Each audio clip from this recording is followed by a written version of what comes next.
My name is Olivia Turner. After graduating from the University of North Carolina at Chapel Hill, I worked at an IT company in New York, but now I'm 9 months pregnant. I married my husband Michael 3 years ago, and we live in a quiet residential area of Greenwich, Connecticut.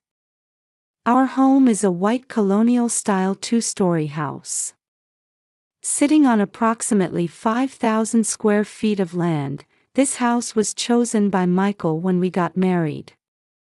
The spacious garden is now in full bloom with colorful flowers this season.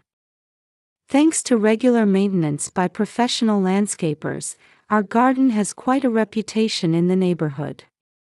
We sometimes host garden parties with our neighbors on weekends.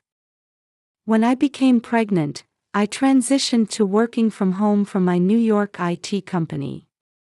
As an online shop product manager, I work from home while preparing for the baby's arrival. My daily routine includes organizing groceries delivered by Amazon Fresh in the baby's room furnished with restoration hardware baby pieces, wearing maternity dresses from Gap and Target. I had been posting on social media every time baby items arrived. My husband Michael, after graduating from Princeton University, works as a vice president at a real estate development company in Manhattan. Dressed in Brooks Brothers suits, commuting 45 minutes daily on Metro-North Railroad, he's like a symbol of the American dream. Though busy with work, he's a caring husband who always spends holidays with me.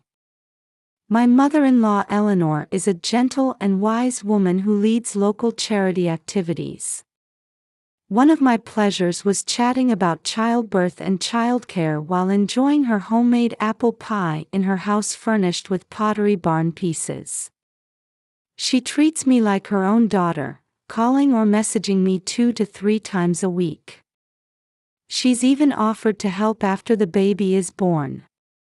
On the other hand, my mother Patricia, a housewife, constantly worries about others' opinions and interferes with my married life. She particularly seems displeased with my close relationship with Eleanor. Recently, she's started making sarcastic comments about my luxurious lifestyle every time we talk on the phone. And then there's my sister Vanessa. She runs a beauty salon, but lately business hasn't been good, and she's apparently in debt. It's obvious she's jealous of my married life, and she never sincerely congratulated me on my pregnancy. When we occasionally meet, she throws pointed remarks like, "You only think about your baby, don't you ever think about your family?" In the midst of all this, Tom, our Amazon delivery man, has become my saving grace. He's a veteran and father of 3 children. He's been handling the same delivery route for 2 years in the latest Amazon van and has been recognized as an outstanding delivery person. He's been especially considerate since learning about my pregnancy, carrying heavy packages inside the house. Appearing in his clean uniform, he's like my guardian angel. Every morning, after shopping for organic groceries at Whole Foods Market, I start work while sipping decaf coffee from Starbucks. I prepare healthy meals in the kitchen with its sub-zero refrigerator, occasionally talking to my baby. Such peaceful daily routines. Though Michael often comes home late, every time he returns, he gently places his hand on my belly and talks to the baby. My regular checkups at Greenwich Hospital have been going well, with the obstetrician praising me as an ideal expectant mother. One morning, as my body was getting heavier, I was relaxing in a windowside armchair, gazing at such peaceful scenery. I had just finished putting away organic vegetables bought first thing in the morning from Whole Foods Market and was finally taking a breather. Just after 10 a.m., the doorbell suddenly rang. Looking through the peephole, I saw my mother and Vanessa. Though hesitant, Feeling guilty about ignoring their calls for several weeks, I opened the door. "We've come to help," my mother said as she and Vanessa entered the living room. Mother clutching her luxury brand bag and Vanessa with her flashy makeup. Their eyes appraisingly scanning the coffee table stacked with Restoration Hardware baby catalogs.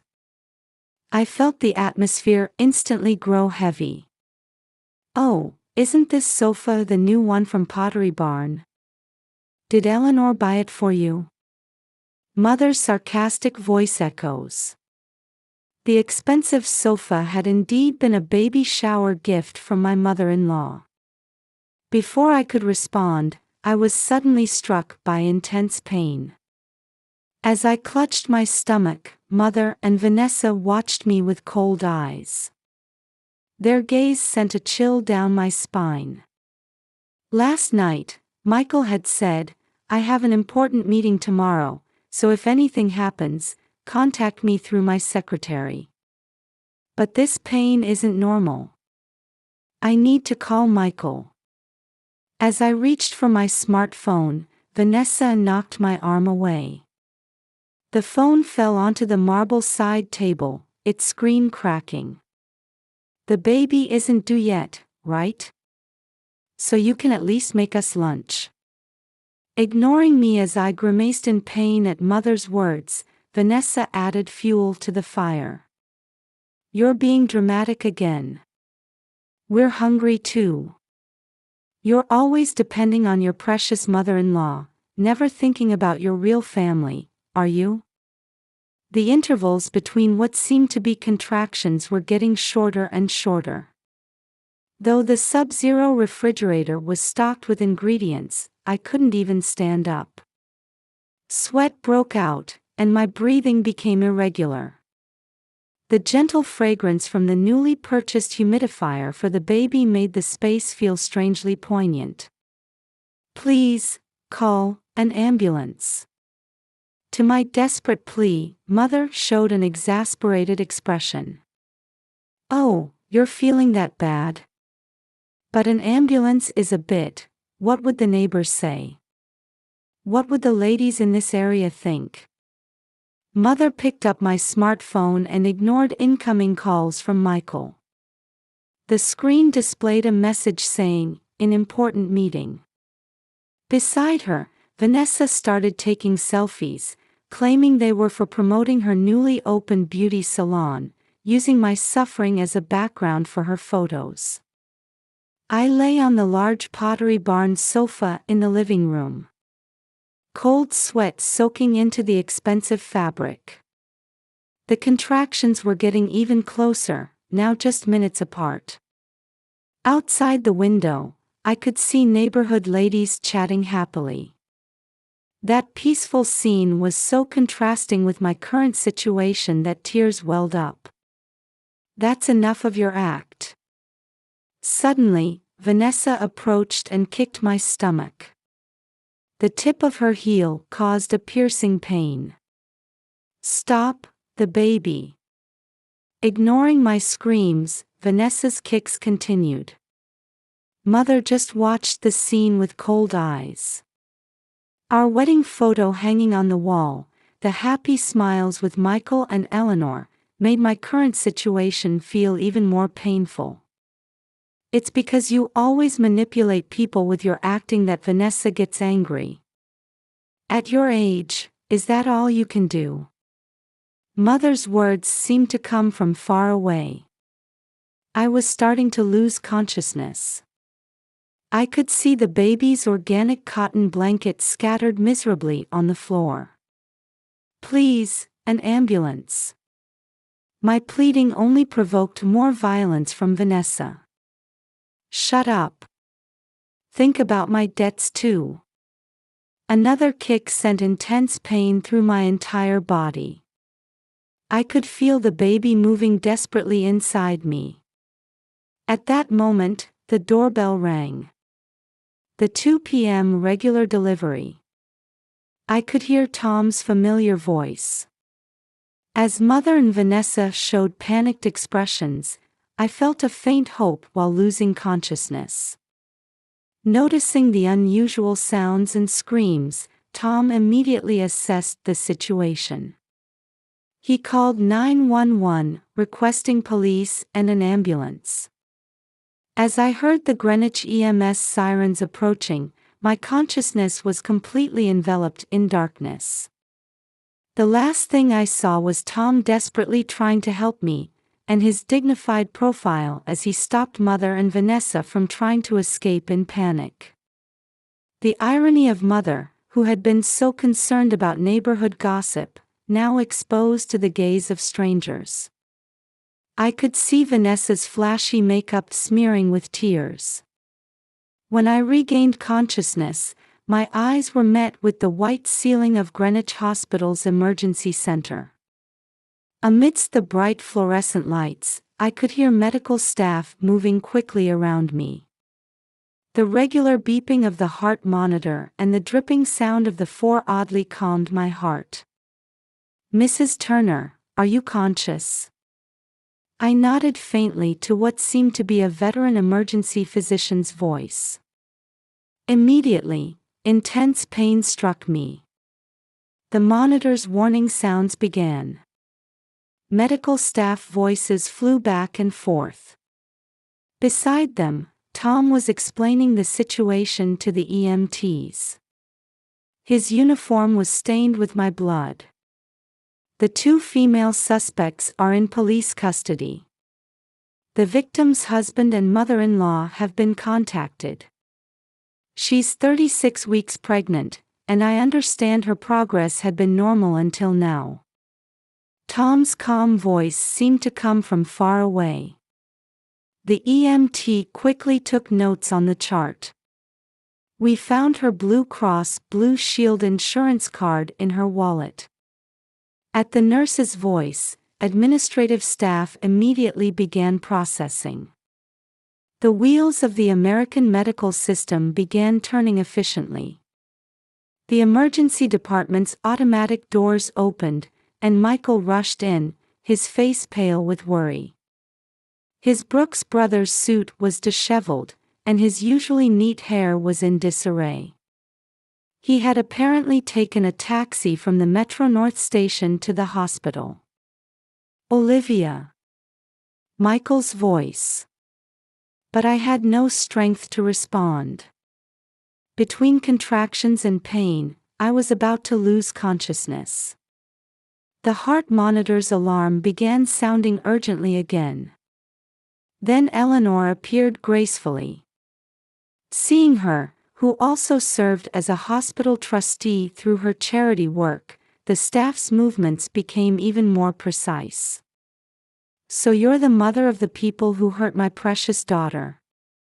Eleanor's dignified voice was directed at my mother, who was in police custody. Faced with Eleanor's commanding presence in her luxury brand suit, my mother, for the first time, hung her head in silence. "Mrs. Turner, we need to start surgery immediately to save the baby. There's likely placental abruption, and we don't have a moment to spare." The head of obstetrics looked me firmly in the eyes as he explained. On the way to the operating room, I gripped Michael's hand tightly. "The baby, please." The white operating room. The surgical lights were bright. Around the operating table, more than 10 staff members were already in position. I felt the anesthesiologist insert a needle into my vein. And then consciousness faded away again. Outside the operating room, Michael stood supported by Eleanor, waiting as if in prayer. In his hand was a small teddy bear he had bought just days ago.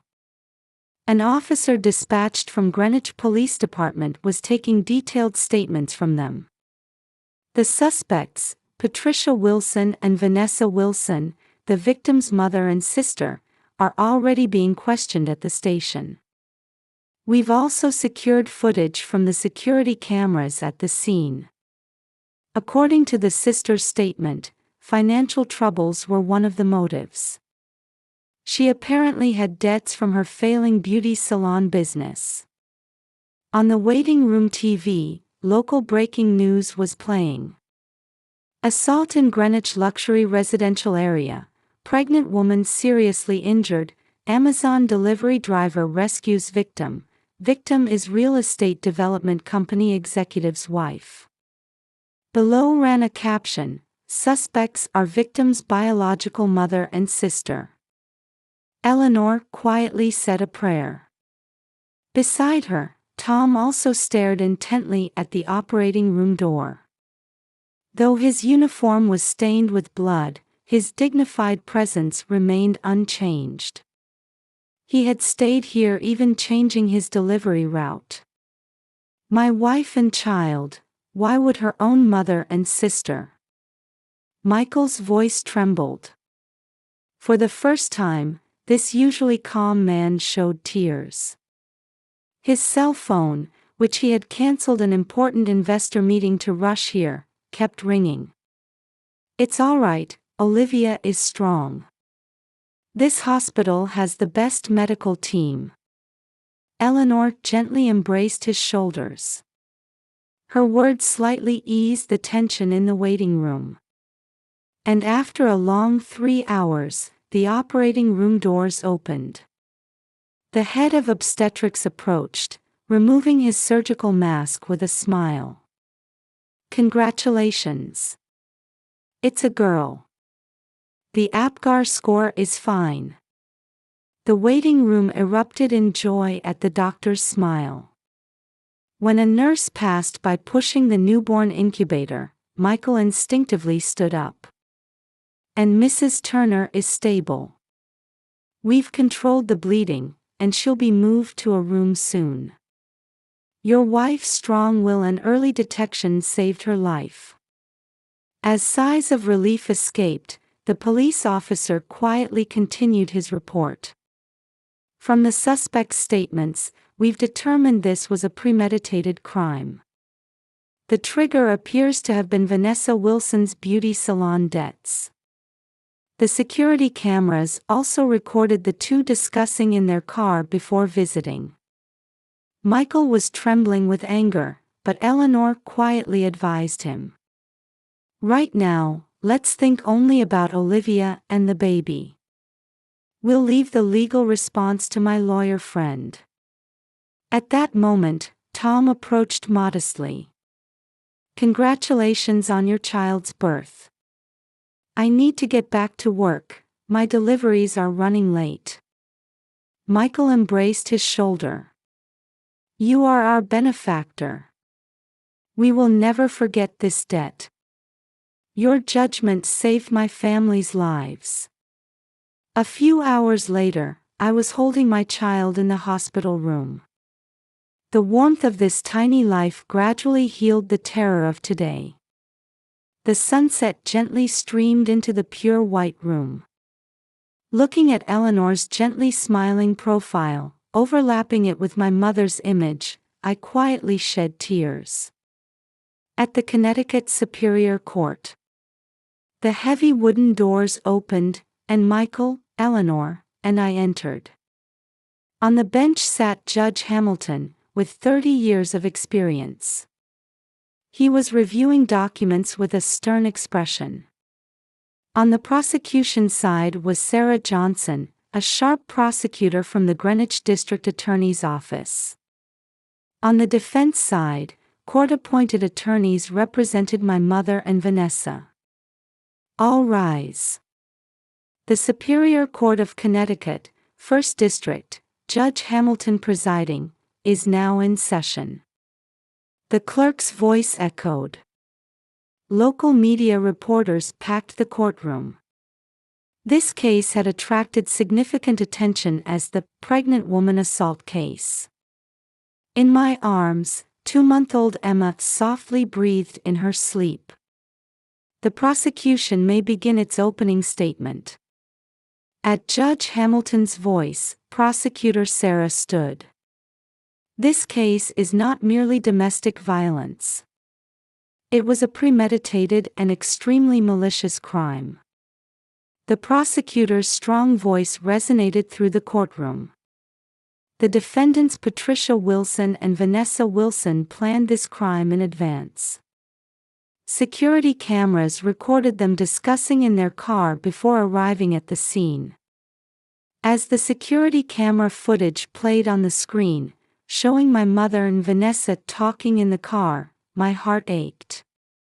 Furthermore, a message was found on defendant Vanessa Wilson's phone saying, "Today we'll teach her a lesson." The recipient was her mother, the co-defendant. The prosecutor continued presenting evidence. Proof of their premeditated crime became increasingly clear. And decisively, there's this footage from the Amazon delivery driver's body camera.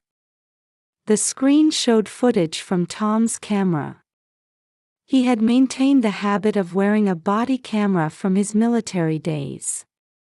The footage clearly showed my mother and Vanessa threatening me, and the moment they assaulted me. As the courtroom fell silent, I instinctively closed my eyes. Michael gripped my hand tightly. "We'll now move to witness testimony." Tom took the stand as the first witness, wearing a navy suit instead of his usual delivery uniform. "Please explain in detail the situation when you arrived at the scene." "Yes. When I arrived for my regular delivery time, I heard unusual noises from inside the house. And then, Mrs. Turner's screams." As Tom testified calmly, my mother and Vanessa kept their heads down. The next witness was Sandra Parker, a neighbor. "That day, I was tending to my garden. Before Mrs. Wilson and her daughter visited, I saw them arguing in their car. And when I heard screams from the house." The head of obstetrics from Greenwich Hospital also took the stand as a medical expert. Mrs. Turner and the fetus were in an extremely dangerous condition. Without early detection, we could have faced the worst outcome. Then it was my turn. "Please approach the witness stand." Leaving the baby with Michael, I slowly approached the stand. "Please tell us about that day." Encouraged by the prosecutor's gentle voice, I began speaking. Though tears welled up at times, supported by Eleanor's encouraging gaze, I managed to complete my testimony. During the defense's cross-examination, my mother's attorney tried to emphasize economic hardship, but was blocked by the prosecutor's objection. Vanessa's attorney argued temporary emotional disturbance, but the security camera footage completely refuted that. Evidence examination and witness testimony lasted a week. In closing arguments, the prosecution sought severe sentences. The defendant's actions are unacceptable as a mother and sister. Moreover, this crime was motivated by purely selfish financial reasons. The prosecution seeks sentences of 5 years for defendant Patricia Wilson and 3 years for defendant Vanessa Wilson. Though the defense argued for leniency until the end, their claims rang hollow. On the day of sentencing, the courtroom was packed with spectators. The defendant's actions completely destroyed family bonds and cannot escape social condemnation. Judge Hamilton's voice echoed through the silent courtroom. Therefore, I sentenced defendant Patricia Wilson to 5 years imprisonment and defendant Vanessa Wilson to 3 years imprisonment. Additionally, I issue a restraining order against both defendants concerning the victim. Furthermore, I order payment of $500,000 in damages. At the moment the sentence was pronounced, neither my mother nor Vanessa showed any signs of remorse. Mother glared at me, while Vanessa wore a sneer. As we left the courtroom, Eleanor embraced me. "It's over now. Let's walk into a new life with this child." Looking at my daughter's sleeping face in Michael's arms, I made a silent vow to teach her the true warmth of family. As we descended the courthouse steps, reporters had gathered. One female reporter approached me. "How do you feel about this verdict?" "I just want to live a peaceful life with my daughter." Camera flashes lit up at my words. With Eleanor's arm around my shoulders and Michael holding our daughter, we took our first step toward a new future. At the courthouse entrance, Tom waved modestly. His presence had saved our lives that day. A year has passed. In our White House in Greenwich, spring flowers are blooming in the garden. Emma's happy playing sounds echo from the nursery furnished by Restoration Hardware Baby. "Emma, it's snack time." At my call, my daughter toddles over. Her smile, like a little angel's, warms my heart. Eleanor visits 3 times a week, spending time with me and helping with childcare. Emma is very attached to her. Today too, the aroma of her homemade organic cookies wafts through the kitchen. When I see this child smile, I can forget all the painful things. I quietly nod at Eleanor's words. The memories of that day still sometimes return as nightmares. But thanks to psychological counseling and family support, I'm gradually able to look forward. Michael turned down an offer for a transfer that would have separated us, prioritizing time with his family. His gentle gesture of kissing Emma's cheek every morning before work has saved me countless times. Tom still handles our Amazon deliveries. He's become an important member of our family as an honorary grandfather. At Christmas, we visited his home as a family, letting Emma play with his 3 children. While enjoying his wife Mary's homemade turkey, Tom shyly talked about that day. The Marine Corps training really came in handy then. But I was really scared. At his honest words, Michael quietly teared up. Our neighborhood relationships have changed too. After the incident, many residents offered kind words and brought homemade meals. Especially Sandra next door visits almost weekly to check on us. Since joining her book club, I've made a circle of new friends.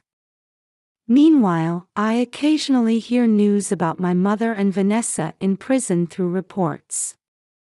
Mother apparently has poor relationships with other inmates and is isolated. Father filed for divorce, which I heard has been finalized. Vanessa's beauty salon went completely bankrupt, with debts apparently snowballing. Letters arrive from the 2 of them from prison, but I don't open them. Eleanor reads them instead and handles any necessary responses. Apparently, neither of them is willing to acknowledge their mistakes yet. It might take much more time before feelings of remorse take root. Eleanor's words stir complex emotions in me. But new hope has also sprouted. Just recently, I found out I'm pregnant with our 2nd child. The changes in my body I felt when Emma was 10 months old, it's going to be a boy this time. This time, we'll absolutely ensure a happy birth experience. Michael and Eleanor said in unison. At Greenwich Hospital, the same doctor from last time will be in charge again. During Emma's nap time, I quietly enter the nursery and watch my daughter's sleeping face. The Pottery Barn Kids Mobile plays gentle melodies. "Hey, Emma." I gently touch my daughter's cheek. "Because of you, I've become stronger. Your little brother, who's coming soon, will surely be a happy member of our family too." The spring sunlight streaming through the window gently illuminates Emma's sleeping face. In the garden, the roses Eleanor carefully tends are in full bloom. The doorbell rings, and I hear Tom's voice. Today too, he'll carry heavy packages into the house for me. I smile while placing a hand on my growing belly. There are no more dark shadows in this house. Only a new family story filled with warm light was about to begin. Will you tell Emma about your mother and sister someday? Michael asked gently the other day. Yes, someday I will. But not with hatred or anger, with forgiveness and understanding.